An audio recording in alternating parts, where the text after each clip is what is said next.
progressistas. Não, é porque o progressista nos Estados Unidos ainda é um conservador. Exatamente. E a forma como o estadunidense vê o revolucionário é muito característica, assim, né? É muito estadunidense de fato.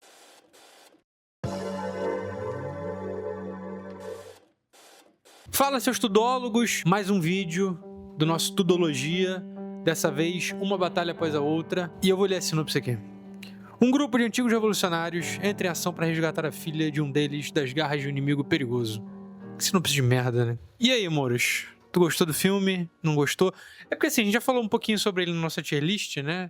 Na época da tier list você ainda não tinha assistido o filme. Eu ainda não tinha assistido, só tinha assistido as primeiras meia hora, falei sobre minhas impressões. E eu adianto que o filme foi pior do que eu imaginava. Sei que você gostou, a gente vai conversar bastante sobre isso agora. Me incomodei com muita coisa no filme. Talvez seja até um dos filmes que eu menos gostei do Oscar. Eu não gostei muito da forma como eles tratam a figura revolucionária, a revolução, causas, e eu realmente não gostei muito. Mas isso eu posso te falar que isso eu não gostei no filme também. Eu não gostei também. Então nisso a gente vai estar de acordo. Mas é porque tem outras coisas que eu gostei no filme. Vou falar que eu tenho uma opinião sobre esse filme. Eu não sei se essa seria uma opinião popular, assim, sobre esse filme, mas você sabe que esse filme, ele é inspirado no livro do Thomas Pynchon, né? Ele é uma espécie de adaptação de um livro do Thomas Pynchon. Apesar da questão política ser muito central ao filme, em vários momentos eu sinto que o filme tá quase usando essa superfície política como um pano de fundo para trabalhar em cima de uma atmosfera pinchoniana, mais do que se aprofundar nessa política. E eu acho... porra é pinchoniano? Essa coisa de personagens meio esquizofrênicos, meio malucos, essa coisa de significantes indecifráveis e misteriosos pra todo canto, tipo a cena do Leonardo DiCaprio, ele não lembra o código, aí tem um monte de código maluco, e essa coisa sempre o tempo inteiro muito paranoica, o tempo todo histérica, o tempo todo achando que tem uma ameaça, assim, à espreita, sabe? Os livros do Pynchon, eles trabalham muito com essa hiperparanoia, e os mundos do Pynchon sempre tem esse 1 milhão de códigos e coisas malucas. Por isso que, assim, eu acho que é meio que uma faca de dois gumes, porque essa falta de profundidade que às vezes eu acho que ele dá à política pra se dedicar mais a essa atmosfera, por mais que eu acho que isso crie problemas políticos, isso também cria coisas muito boas pro filme, assim. Eu acho que a cena que o Leonardo DiCaprio tá lá ligando e que ele fica tentando falar o código, aí ele fala, mas só resolve isso logo pra mim, aí o cara fala, não tem como, tem que seguir o protocolo. Eu acho que isso é muito pinchoniano. Esse não é o primeiro, inclusive, a primeira adaptação que o Paul Thomas Anderson faz do Pynchon, porque ele também fez o Vício Inerente, né? E eu tenho uma coisa que eu sempre gosto de falar sobre os filmes, né? Que é essa coisa de que o filme, ele nunca é uma coisa só. Então, assim, eu concordo com você, que eu acho que eu tenho muitas questões com o filme com relação a esse lado político do filme. Mas eu acho que o filme faz outras coisas muito boas, assim. Principalmente como cinema mesmo. Por exemplo, eu acho que a cena em que eles estão fugindo e eles estão pulando pelos telhados é uma cena cinematograficamente maravilhosa, assim. A maneira com que o Paul Thomas Anderson filma aquilo é muito boa. A própria cena no dojo, assim, quando o personagem do Leonardo DiCaprio se taca no chão, fica se abaixando. Eu acho uma cena muito boa. E eu acho que se você me perguntasse assim sobre o todo do filme, e aí a gente, né, vai estar falando muito sobre justamente questões de política, de discurso e tal, eu tenho muitas questões com o filme, muitos problemas com o filme, mas eu acho que o filme tem várias grandes cenas, assim. Então eu acho que é um filme que, como unidade, eu talvez não goste tanto, mas eu acho que ele é um filme de várias grandes cenas, assim, e eu acho que, de fato, sim, por mais que eu acho que isso seja até um comentário meio clichê pra fazer sobre o Paul Thomas Anderson, mas eu acho que, de fato, tá jogando no que são um dos maiores artefatos, assim, do Paul Thomas Anderson, que é ser um cara que sabe colocar a câmera no lugar correto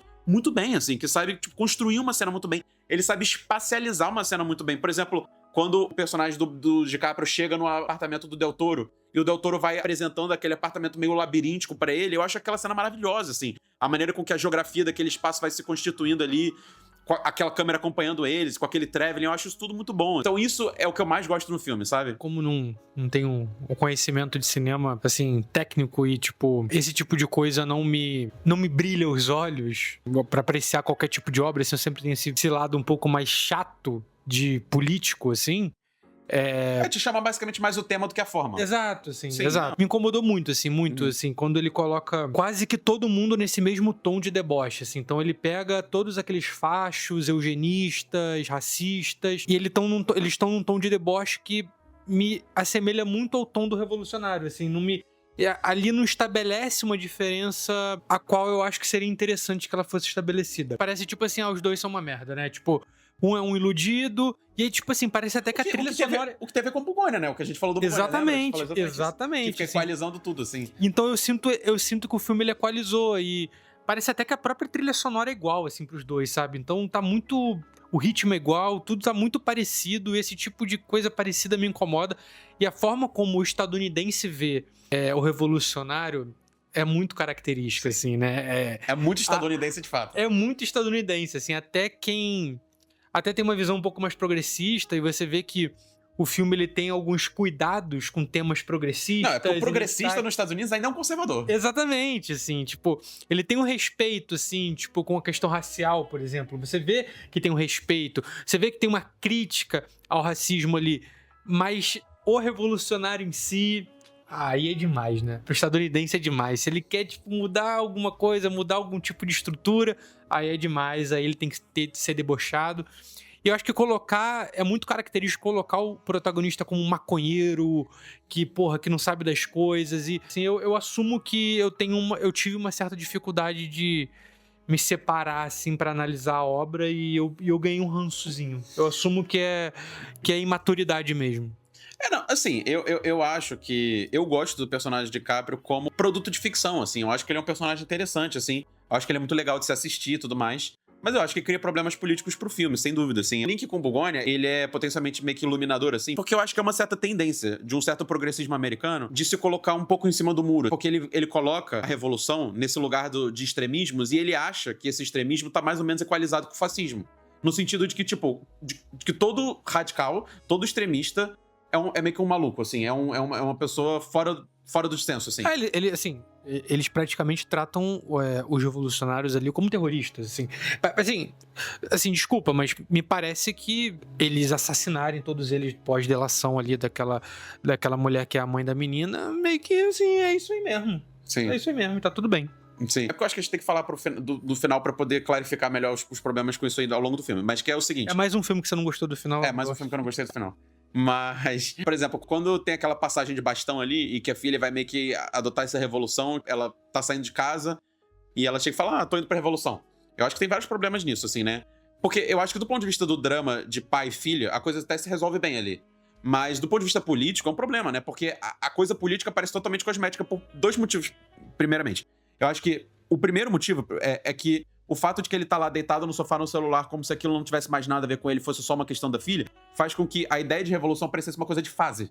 Do tipo, uma coisa que depois você amadurece. E aí ela, que é a jovem, assim, né? Porque a revolução é uma coisa meio infantil, a ideia de que você pode transformar as coisas em uma ideia infantil, ela é colocada como de duas uma. Ou é uma coisa louca, uma coisa, né, que aí estaria mais associada com o personagem de DiCaprio, ou ela, que é jovem, é uma coisa mais ingênua. Uma coisa, é meio que a coisa do louco ou do ingênuo, sabe? Porque é uma coisa que né, do ponto de vista totalmente estadunidense, liberal ali, é uma coisa completamente impossível, assim. Então tem um senso de conformismo absurdo, assim, naquele final. Mas o filme coloca isso desde o começo, pra mim. Ele coloca desde o começo, ele coloca a causa, a revolução, como algo extremamente jovem, emocionado. Ele trata isso de forma estética, assim, e o pós isso, né, como pessoas que falharam e foram pegas e não deu, como pessoas ali frustradas, que é o personagem do DiCaprio, que é um decadente frustrado que passou por essa fase e agora essa fase terminou e agora ele tem uma nova fase que é a frustração.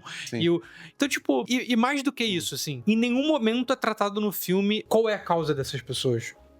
Né? Tipo, não é aprofundado ali. Abstrato. É muito abstrato. Eles são assim. revolucionários de quê, assim? Eles querem o quê? Assim? Mas cara, eu acho que isso tem muito a ver com os problemas desse tipo de deboche, assim. E meio que os limites, assim, que esse pós-modernismo já atingiu em termos da maneira com que ele opera a sátira e a ironia. A ironia e a sátira, que em algum momento já foi pro pós-modernismo um instrumento de crítica real à realidade, ao estado das coisas, se tornou hoje, eu acho que agora que tá totalmente comodificado e tal, se tornou uma forma de você falar sobre os problemas sem se colocar no espaço de risco e consequência desses problemas. Então, de você falar desses problemas de um lugar meio que seguro e que não ofende nada nem ninguém. Então ele tá, tipo... Foi o que você falou, o fato de que ele debocha dos dois lados de maneira mais ou menos equalizada faz com que pareça que, como a gente falou do Borgogna também, de que ele tá meio que, tipo, um pouco em cima do muro, assim, meio que criticando todos os lados.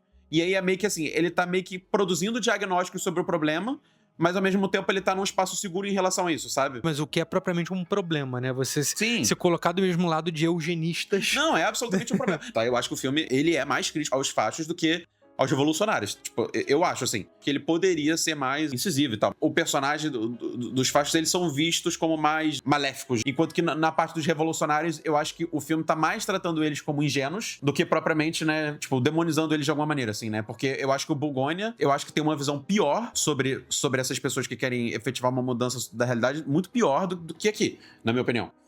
Porque aqui eu acho que ele tá mais, assim, subestimando do que exatamente, sabe? Bugônia é um filme de extrema-direita e Uma Batalha Após a Outra é um filme de centro-direita. Porque, tipo assim, se os fachos, eles são algo que é colocado como errado no filme, de fato são, e os revolucionários, eles são emocionados, ele tá numa posição... de defesa do status quo, exatamente, assim. defesa do status quo. É uma defesa do status quo, basicamente, porque ele tá querendo, tipo assim, meio que suavizar as bordas, entendeu? Ele não tá querendo, tipo, mudar a configuração da realidade. Ele tá querendo falar, tipo assim, a gente tem que mais ou menos manter essa realidade, mas melhorar um pouquinho ela, sabe? Então, por isso, inclusive, que ele não pode se filiar com os revolucionários. Porque a ideia de revolução é isso, né? A ideia de revolução é que você quer mudar as coisas radicalmente. Você não acha que isso é uma espécie de tendência hoje, assim? Eu acho que... E eu acho que isso fala... Dentro do país que faz esse filme. Não, sim, claro, do ponto de vista americano. Mas, tipo assim, eu acho que tem uma certa coisa de falar a partir de um lugar de excepcionalismo americano. Sabe por quê? Porque eu acho que quando você faz esses deboches, de alguma maneira você tá falando, olha, eu não penso como essa pessoa, eu não sou como essa pessoa. Então, é como se eu acho que a maneira com que esses filmes americanos fazem essa sátira é quase como se eles estivessem falando que eles são mais valorosos do que isso, que o americano médio é mais inteligente do que isso, é mais valoroso do que isso. Ao invés de entender que esse problema é real, é palpável e que ele tá dado, o presidente dos Estados Unidos é o Donald Trump, é uma forma de ficar tentando ainda defender um certo excepcionalismo americano, de entender que os Estados Unidos têm um valor, assim, uma vocação democrática como país, de terra da liberdade, que tá um pouco acima dos limites dessas contradições, assim, sabe? Então eu acho que no fim das contas, isso gera, e talvez mais indiretamente, uma defesa dessa posição de excepcionalismo americano. Porque os americanos, eles estão sempre se colocando nesse lugar de, tipo, eles estão debochando pra dizer que eles são melhores que aquilo, sabe? Então, eu acho que eles estão menos enfrentando o problema do que produzindo uma certa diferenciação. E você? O que achou de Uma Batalha Após a Outra? Deixe seu like se você gostou do vídeo, deixa um comentário, se inscreve no nosso canal e fica aí com um card pra você assistir o nosso vídeo de Bugônia. Valeu, tchau, tchau.